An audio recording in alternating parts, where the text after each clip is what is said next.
Plane खरीदने वाला पहला भारतीय कौन था जिसने महल के बाहर बनवाया था खुद का हवाई अड्डा? तो दोस्तों आज के दौर में बहुत से ऐसे अमीर हैं जिनके पास प्राइवेट चार्टर्ड प्लेन है, लेकिन आज हम उस पहले भारतीय की बात करेंगे जिन्होंने न सिर्फ हवाई जहाज खरीदी थी बल्कि अपने महल के बाहर निजी हवाई अड्डा भी बनवाया था। यही नहीं, उनके पास दुनिया का बेशकीमती पटियाला नेकलेस भी था। तो दोस्तों आज के दौर में हवाई जहाज से सफर करना एक आम सी बात है। लोगों के पास प्राइवेट जेट भी हैं, लेकिन सदियों पहले हवाई जहाज का होना किसी चमत्कार से कम नहीं था।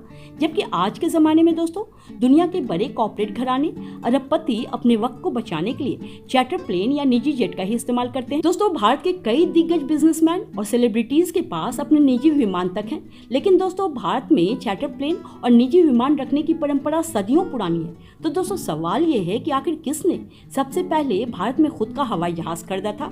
तो दोस्तों चलिए जान लेते हैं। तो दोस्तों इस शौक को पूरा करने वाला कोई उद्योगपति नहीं बल्कि पटियाला रियासत के एक रईस महाराज भूपेंद्र सिंह थे। दोस्तों महाराज भूपेंद्र सिंह का जन्म 12 अक्टूबर 1891 को हुआ था और उन्होंने महज 9 साल की उम्र में पटियाला की गद्दी संभाल रखी थी।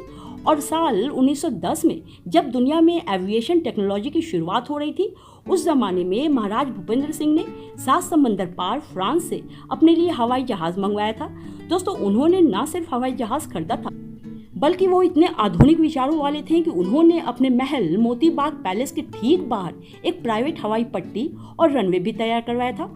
दोस्तों ये भारत का पहला हवाई अड्डा था जहां से महाराजा जब चाहते जहां चाहते उड़ सकते थे, घूम सकते थे। तो दोस्तों आप समझ सकते हो कि ये प्राइवेट जेट रखने की नींव कब पड़ी थी।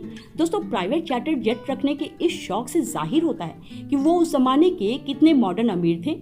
इतना ही नहीं दोस्तों, उनकी अमीरी का दूसरा रूप 1925 में महाराजा ने पेरिस के मशहूर ज्वेलरी हाउस कटियार को एक बड़ा ऑर्डर भी दिया था।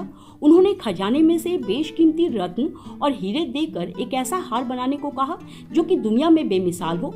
फिर 3 साल की कड़ी मेहनत के बाद 1928 में यह हार बनकर तैयार हुआ। दोस्तों इस बेशकीमती हार में बेशकीमती हीरे जवाहरात जड़े थे जो कि दुनिया का 7वां सबसे बड़ा हीरा बियर्स था, जिसकी कीमत दोस्तों आज के हिसाब से $30 मिलियन से भी ज्यादा बताई जाती है। दोस्तों यह हार इतनी चमकीली थी कि जब महाराज इसे अपने गले में पहनते तो इसकी चमक दूर तक नजर आती। हालांकि दोस्तों 1948 में यह हार पटियाला के शाही खजाने से गायब हो गया, जिसका आज तक कुछ पता ही नहीं चला। तो दोस्तों छोटी सी जानकारी अच्छी लगी हो तो लाइक से सब्सक्राइब कर लेना।